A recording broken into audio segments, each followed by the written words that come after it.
Ethiopian state-sponsored assassinations, the Oromo experience.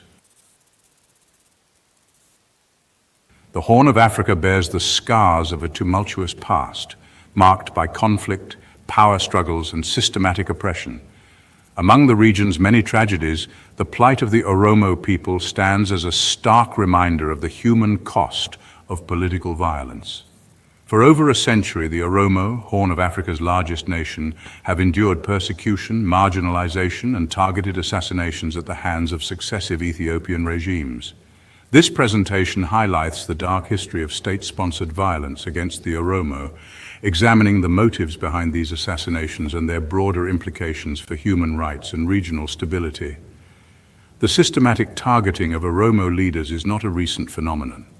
It began with the creation of Ethiopia as a dependent colonial empire at the end of the 19th century by European colonial powers. Since then, state-sponsored political assassinations have been deeply rooted in Ethiopia's history of imperial expansion and the subsequent struggle for control over land, resources, and political power. By silencing dissenting voices and eliminating potential threats to their authority, Ethiopian rulers have sought to maintain their grip on power and suppress any form of opposition, particularly from the Oromo people. Identity, territory, and struggle. Understanding the plight of the Oromo people requires an appreciation of their history, culture, and the vast territory they inhabit. The Oromo are a Cushitic-speaking people primarily concentrated in Ethiopia and parts of Kenya, Somalia, and Djibouti. The Oromo people and Oromia, their homeland, are one of the largest nations in the Horn of Africa and have a long and proud history. Historically, the Oromo people were organized into a sophisticated system of governance known as the Gada system, a democratic socio-political structure that emphasized consensus building and power sharing. The Oromo people's historical homeland, Oromia, encompasses a massive portion of present-day Ethiopia, including fertile agricultural lands and crucial water resources. This region's strategic importance and resource wealth have made it a focal point of conflict and contention throughout history, attracting the attention of neighboring empires and internal power struggles. Colonization and subjugation. The late 19th century, a period known as the Scramble for Africa, saw European powers vying for control over the continent, often exploiting internal divisions to further their interests. Menelik II's forces were armed with superior weaponry supplied by these European powers. Through a combination of military conquest, political maneuvering, and alliances with European powers, Menelik II's forces subjugated the Oromo, dismantling their traditional Gada system and incorporating their lands into the Ethiopian Empire. This period marked the beginning of a long and painful era of colonization for the Oromo people, characterized by loss of their sovereignty, the colonization of their nation, land dispossession, forced assimilation, and the suppression of their cultural identity. The Oromo were subjected to serfdom, forced labor, denial of the use of their language, and cultural assimilation policies. Oromo resilience and defiance. Despite these oppressive measures, the Oromo people did not passively accept their subjugation. From the late 19th century through the early decades of the 20th century, numerous Oromo uprisings and rebellions challenged the Ethiopian Empire's authority. These acts of resistance were expressions of the Oromo's enduring spirit and their unwavering commitment to preserving their identity, culture, and autonomy. One of the most notable uprisings was the Bale Revolt, which erupted in the 1960s.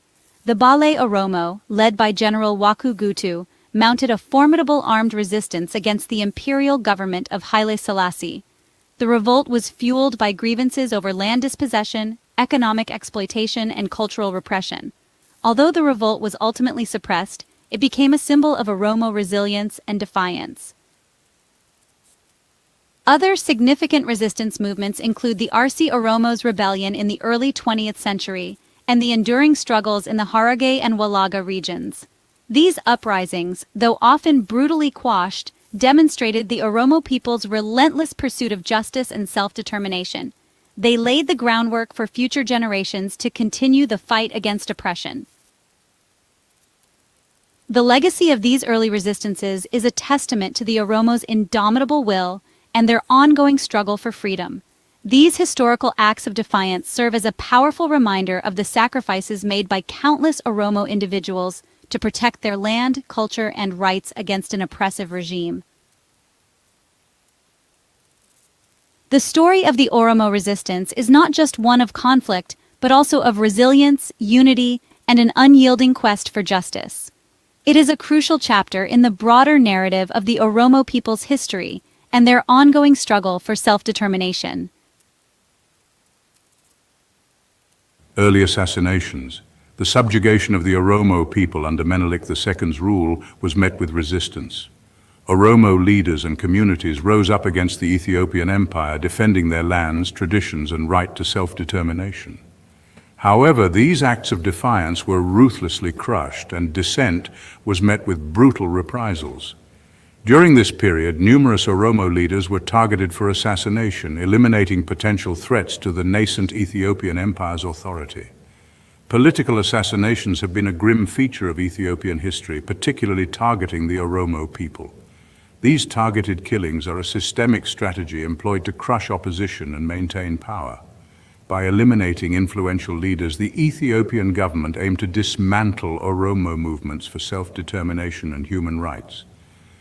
These early assassinations, often carried out covertly or under the guise of maintaining order, served as a chilling message to the Oromo people. Any opposition to the Ethiopian state would be met with swift and deadly force.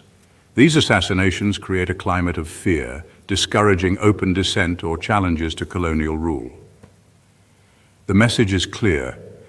Opposition to colonial rule and challenges to the regime can be fatal. This tactic has had a devastating impact on the Oromo nation, robbing them of their leaders and perpetuating a cycle of violence and repression. A state terror. Throughout the 20th century, Oromo leaders were targeted and assassinated as a warning to other potential Oromo leaders. For instance, Haile Mariam Gamada, a prominent intellectual and lawyer, was assassinated by Ethiopian government forces due to his strong stance on Oromo rights and his involvement in nationalist activities. Another prominent Oromo intellectual, Mamo Mezamir, was targeted and eventually killed by hanging after he was convicted on false claims. His true crime was that he produced a draft of the history of the Oromo, advocated for Oromo rights, and established an organizational link between the Macha Tulama Association and the Bali Oromo armed struggle. As Oromo nationalism grew, so did the state's determination to crush it. Leaders who dared to speak out against oppression were silenced. These early assassinations highlighted the Ethiopian state's willingness to use violence against the Oromo people. They also served as a rallying cry for the Oromo people, strengthening their resolve to fight for their rights. From armed struggles to peaceful protests, the Oromo people's fight for justice has been unwavering. State terror and the Oromo struggle. The overthrow of Emperor Haile Selassie in 1974 and the subsequent rise of the Derg, a Marxist-Leninist military junta, did little to alleviate the suffering of the Oromo people. The Derg, led by Mengistu Haile Mariam, unleashed a reign of terror known as the Red Terror, targeting political opponents, ethnic groups, and anyone perceived as a threat to its authority. The Oromo people, already marginalized and oppressed, bore the brunt of the Derg's brutality. The Derg regime viewed the Oromo Liberation Front, formed in 1973, as a significant threat to its rule. The OLF advocated for the self-determination of the Oromo people, seeking greater autonomy and an end to their marginalization. The Derg responded with ruthless force, targeting suspected OLF members and sympathizers, leading to widespread human rights abuses, including extrajudicial killings, torture, and disappearances. For example, Reverend Gudina Tumsa, an influential religious leader and an outspoken critic of the Derg regime's policies towards the Oromo and other marginalized groups, was abducted and assassinated in 1979. The renowned Oromo intellectual Haile Fida was arrested, subjected to severe torture, and was eventually executed by the Derg regime the same year. Post-1991, new government, old tactics. The fall of the Derg regime in 1991 brought hope for a more democratic Ethiopia. The EPRDF, led by Meles Zenawi, promised peace, stability, and respect for human rights. However, these promises proved hollow for the Oromo people. Under the EPRDF's rule, Ethiopia experienced rapid economic growth and development. However, this progress came at a cost, particularly for the Oromo people. The EPRDF's development model often involved land grabs, displacement, and environmental degradation, disproportionately impacting Oromo communities. Those who dared to speak out against these injustices faced intimidation, harassment, arbitrary detention, and even enforced disappearances. The EPRDF regime skillfully utilized its security apparatus to silence dissent and maintain control. The regime employed a vast network of informants, security forces, and draconian laws, such as the Anti-Terrorism Proclamation of 2009, to stifle any form of opposition. This law, broadly defined and arbitrarily applied, allowed the government to label peaceful activists, journalists, and political opponents as terrorists, justifying their detention, torture, and silencing. Many prominent Oromo figures were assassinated. Engineers Mesfin Abibi Abdisa and Tesfahun Kamada were abducted from Kenya and killed. Dabasa Guyu, a prominent Oromo leader, was abducted from Nairobi, Kenya, and assassinated under suspicious circumstances.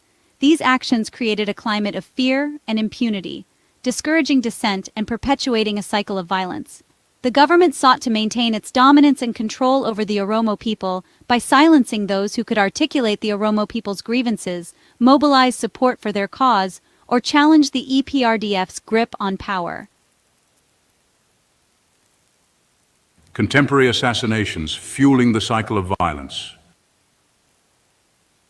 The rise of Abiy Ahmed to power in 2018, initially hailed as a new dawn for Ethiopia, brought a brief respite from the worst excesses of the EPRDF. Abiy released political prisoners and promised reforms. However, this period of optimism was short-lived.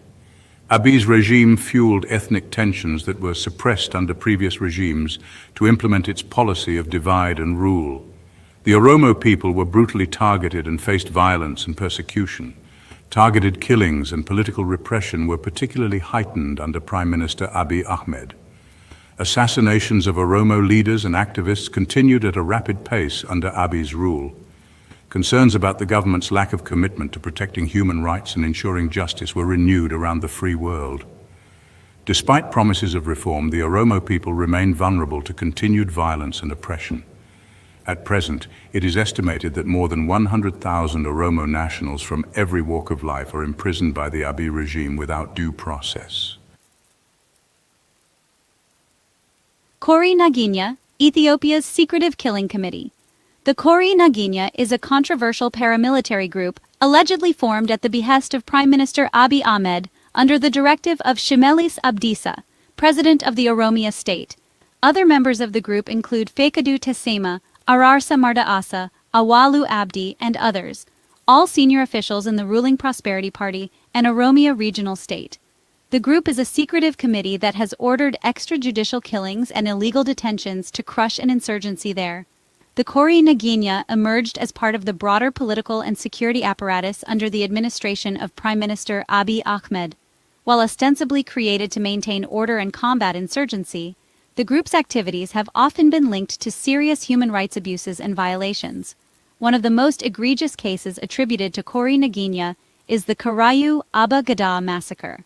In December 2021, security forces believed to be under the directive of Kori Naginya carried out a brutal massacre in the Karayu district of Oromia, targeting the Aba Gada, traditional Oromo leaders, and community members. The attack resulted in numerous deaths and injuries, with survivors recounting harrowing tales of violence and terror. The targeting of traditional leaders like the Aba Gadas has been seen as an attempt to undermine Oromo cultural and political structures. Kori Naginya represents a significant and troubling aspect of Ethiopia's current political dynamics. Its operations have far-reaching implications for the region's stability, national relations, and international standing. Activities, operations, and notable assassinations. The Kori Naginya is known for its aggressive tactics, including extrajudicial killings, abductions, and intimidation of political opponents. According to a detailed report by Reuters, Kori Naginya decides that a person needs to be detained. Then they go and arrest them without warrant or investigation or due process. Kori Naginya not only eliminates suspected enemies, but it also acts preemptively to keep protesters off the streets. This group has gained infamy for its targeted killings, including the high-profile murder of the Karayu Abagada leaders, traditional leaders of the Karayu Oromo community. The killing shocked the nation and drew widespread condemnation, but the regime remains defiant and acts with impunity. Kori Naginya operations are typically clandestine, making it challenging to hold them accountable for their actions. It is widely believed that they engaged in the 2020 assassination of prominent Oromo singer and activist Hachalu Hundessa. Hachalu's music gave voice to Oromo grievances and aspirations, making him a target for the state. His assassination sparked widespread protests across Oromia, resulting in a brutal government crackdown. Kori Naginya also likely directed the August 2021 assassination of prominent Oromo lawyer Abdul Jabbar Hussein. Kori Naginya and the Republican Guard are also implicated in the April 2024 heinous and brutal killing of Batai Ogasa. Batai Ogasa was a prominent Oromo political figure, human rights activist, and man of peace. The aftermath and ongoing impact. The Kori Naginya's actions have left a lasting scar on the Oromo community and Ethiopian society at large. The brutality and impunity associated with their operations have fostered an atmosphere of pervasive fear and mistrust. Families of the victims live in constant anxiety, haunted by the memories of their loved ones and the uncertainty of their own safety. The psychological toll is immense, with communities experiencing widespread trauma and a deep-seated sense of injustice. Beyond the immediate victims, the Kori Naginya's actions have had a ripple effect, undermining the social fabric of Oromo society. Traditional structures and leadership have been destabilized, leading to a loss of cultural continuity and community cohesion. The targeting of figures like the Abagadas has disrupted the transmission of knowledge and traditions, creating a cultural void that is difficult to fill. Human rights violations. Ethiopian government's continued use of violence against the Oromo people, including the assassinations of Oromo leaders and activists, has drawn condemnation from international human rights organizations and governments worldwide. The United Nations, Amnesty International, and Human Rights Watch have documented extensive evidence of these targeted killings, calling for independent investigations and accountability. Despite these concerns and repeated calls for restraint, the Ethiopian government often dismissed these criticisms as foreign interference or attempts to destabilize the country. This lack of accountability has only emboldened the perpetrators and perpetuated the cycle of violence.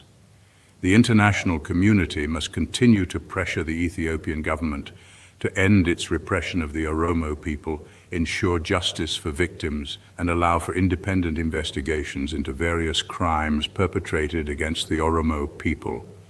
Current and previous Ethiopian regimes are feared to have committed genocide, war crimes, crimes against humanity, and the crime of aggression in Oromia.